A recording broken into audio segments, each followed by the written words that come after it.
제7장. 기럇 여아림 사람들이 와서 여호와의 궤를 옮겨 산에 사는 아비나답의 집에 들여놓고 그의 아들 엘리야사를 거룩하게 구별하여 여호와의 궤를 지키게 하였더니, 궤가 기럇 여아림에 들어간 날부터 20년 동안 오래 있은지라 이스라엘 온 족속이 여호와를 사모하니라. 사무엘이 이스라엘 온 족속에게 말하여 이르되, 만일 너희가 전심으로 여호와께 돌아오려거든 이방 신들과 아스타롯을 너희 중에서 제거하고 너희 마음을 여호와께로 향하여 그만을 섬기라. 그리하면 너희를 블레셋 사람의 손에서 건져내시리라. 이에 이스라엘 자손이 바알들과 아스타롯을 제거하고 여호와만 섬기니라. 사무엘이 이르되, 온 이스라엘은 미스바로 모이라. 내가 너희를 위하여 여호와께 기도하리라. 그들이 미스바에 모여 물을 길어 여호와 앞에 붓고 그날 종일 금식하고 거기에서 이르되 우리가 여호와께 범죄하였나이다 하니라. 사무엘이 미스바에서 이스라엘 자손을 다스리니라. 이스라엘 자손이 미스바에 모였다 함을 블레셋 사람들이 듣고 그들의 방백들이 이스라엘을 치러 올라온지라. 이스라엘 자손들이 듣고 블레셋 사람들을 두려워하여 이스라엘 자손이 사무엘에게 이르되, 당신은 우리를 위하여 우리 하나님 여호와께 쉬지 말고 부르짖어 우리를 블레셋 사람들의 손에서 구원하시게 하소서 하니, 사무엘이 젖 먹는 어린 양 하나를 가져다가 온전한 번제를 여호와께 드리고 이스라엘을 위하여 여호와께 부르짖음에 여호와께서 응답하셨더라. 사무엘이 번제를 드릴 때 블레셋 사람이 이스라엘과 싸우려고 가까이 오매 그날에 여호와께서 블레셋 사람에게 큰 우레를 발하여 그들을 어지럽게 하시니 그들이 이스라엘 앞에 패한지라. 이스라엘 사람들이 미스바에서 나가서 블레셋 사람들을 추격하여 벳갈 아래에 이르기까지 쳤더라. 사무엘이 돌을 취하여 미스바와 센 사이에 세워 이르되, 여호와께서 여기까지 우리를 도우셨다 하고 그 이름을 에베네셀이라 하니라. 이에 블레셋 사람들이 굴복하여 다시는 이스라엘 지역 안에 들어오지 못하였으며 여호와의 손이 사무엘이 사는 날 동안에 블레셋 사람을 막으심에 블레셋 사람들이 이스라엘에게서 빼앗았던 성읍이 에그론부터 가드까지 이스라엘에게 회복되니 이스라엘이 그 사방 지역을 블레셋 사람들의 손에서 도로 찾았고 또 이스라엘과 아모리 사람 사이에 평화가 있었더라. 사무엘이 사는 날 동안에 이스라엘을 다스렸으되 해마다 베델과 길갈과 미스바로 순회하여 그 모든 곳에서 이스라엘을 다스렸고 라마로 돌아왔으니 이는 거기에 자기 집이 있음이니라. 거기서도 이스라엘을 다스렸으며 또 거기에 여호와를 위하여 제단을 쌓았더라.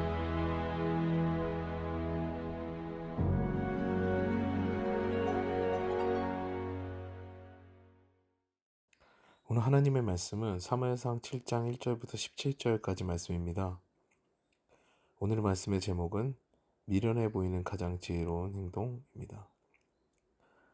여호와의 언약궤를 빼앗긴 그런 치욕적인 아벡 전투가 끝나고요.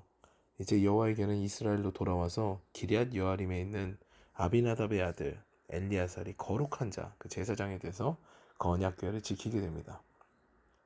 기럇 여아림은요, 숲의 성읍이란 뜻으로 사실은 블레셋의 영향권 아래에 있는 그런 이스라엘의 성읍이죠.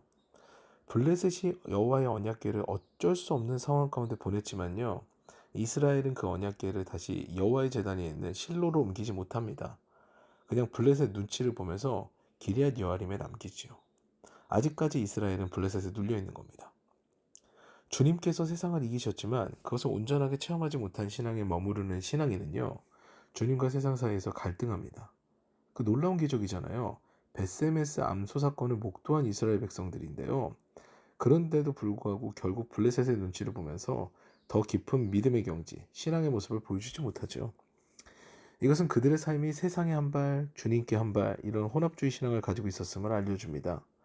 뭔가가 획기적인 회개운동, 리펜턴스 무브먼트가 필요했죠. 이때 사무엘은 이미 이스라엘의 영적 지도자 역할을 하고 있었습니다. 사무엘상 3장 20절을 보면요, 단에서부터 브엘세베까지 온 이스라엘이 사무엘은 여호와의 선지자로 세우심을 입은 줄을 알았더라 라고 기록되어 있습니다. 이때는 소년 사무엘이요, 하나님의 부르심, 즉 소명을 받고 난 이후죠.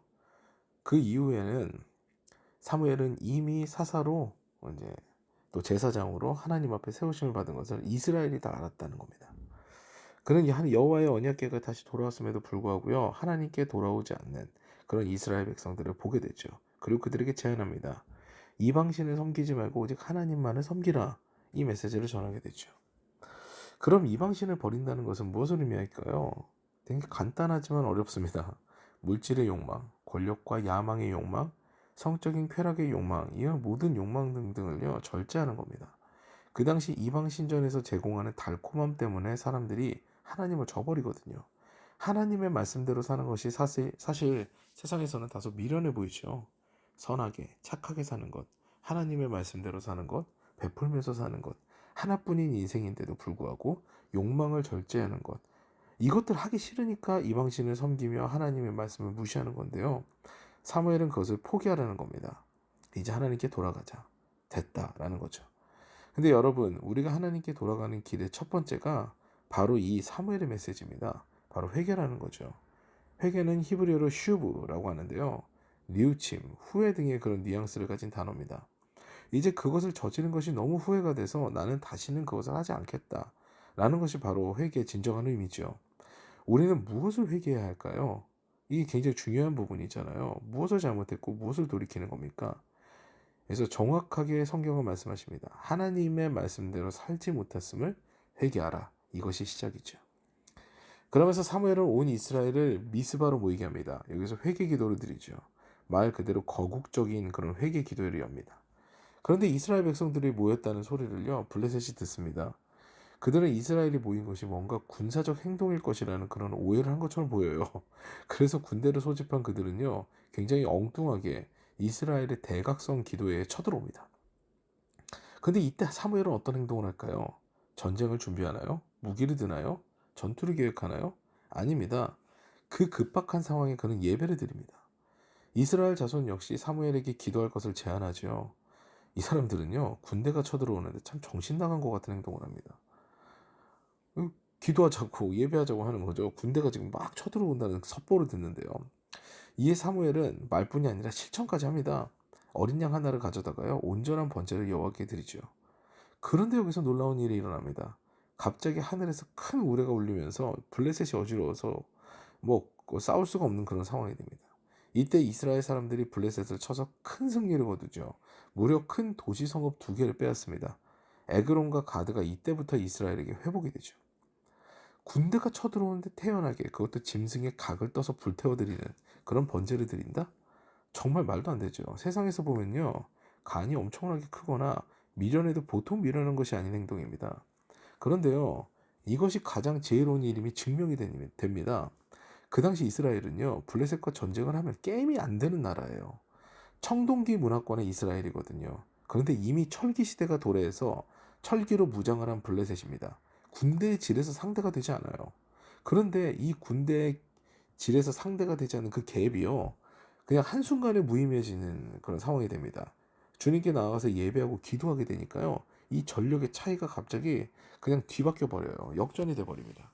이스라엘은 그저 예배하고 문제가 해결될 뿐 아니라요, 보너스까지 얻게 됩니다. 땅까지 얻어요. 놀라운 일이죠.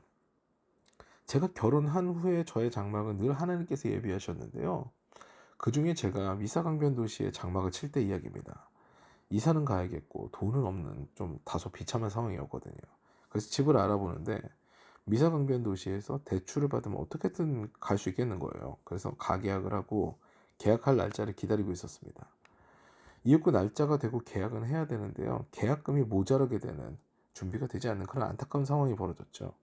이때 저는 청소년 수련회 인솔자로 따라와 있었습니다. 아내의 이제 급박한 이야기를 듣고 난 다음에 일단 저는 그날 마음이 진정이 되지 않았어요. 뭐가 되게 안 될 것 같고 불안하고 두렵고 그런 거였죠. 그러니까 제가 이러니 아내는 얼마나 또 힘들었겠어요. 그래서 당장 내려가서 제가 뭐라도 해야 될 것 같았습니다. 근데 하나님께서는요, 저녁 예배를 드리고 다음날 아침에 가라는 그런 마음의 응답을 주셨습니다. 그리고 그날 예배를 드리게 됐죠. 근데 정말 마음을 다해 기도했습니다. 하나님께 이 문제를 해결해 달라고 부르짖었죠.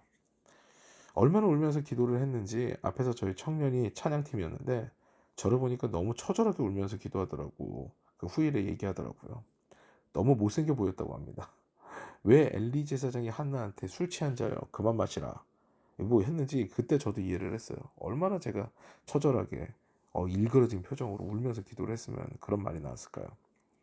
그리고 일단 내려왔습니다. 그런데 마음에 담대함이 있었죠. 아무것도 해결된 건 없었는데요. 큰 소리 빵빵 쳤습니다. 아내에게 걱정 말고 계약하고 오라고, 하나님이 하실 거라고. 그러고 난 다음에 저는 다시 수련의 장소로 올라왔습니다. 이윽고 계약할 시간이 지나고 난 다음에요.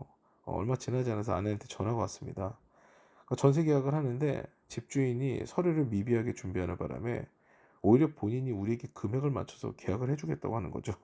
이거 해야 되는지 말아야 되는지 저한테 물어보려고 전화를 한 거예요. 저도 이런 경우는 처음이라서 어안이 벙벙했죠. 나중에 생각해보니까 정말 놀라운 은혜입니다. 어느 누가 그럼 얼마 준비되어 있으세요? 그것에 맞춰서 계약할게요. 이럴 수가 없잖아요. 정말 놀랍습니다. 예배 드리고 기도하고 그리고 하나님께 매달렸더니 하나님께서는 집도 계약해 주시더라고요. 사랑하는 여러분, 오늘 제목 기억하시죠? 미련해 보이지만 가장 지혜로운 행동이 바로 예배 드리는 겁니다. 전쟁이 코앞에 있는데도 예배하는 게 해결이 됩니다. 집 계약과 예배는 전혀 무관한 것 같은데요. 근데 예배 드리니까요. 기도하니까 집 계약도 순조롭게 됩니다. 그렇기 때문에요. 인생에서 문제가 생기면 우리는 두 가지를 기억해야 되죠. 하나님의 말씀대로 살지 못했음을 회개하는 것. 그리고 예배의 자리로 나와서 하나님께 모든 것을 맡기는 것. 이 두 가지는요. 미련해 보이지만 세상에서 굉장히 미련해 보이거든요. 근데 가장 지혜로운 행동입니다. 오늘도 주님께 말씀대로 살겠다는 그런 작정과 예배의 자리를 지키겠다는 그런 마음으로 하루를 시작하시며 모든 문제의 산을 정복하는 저 여러분 되시기를 주님의 이름으로 축원합니다.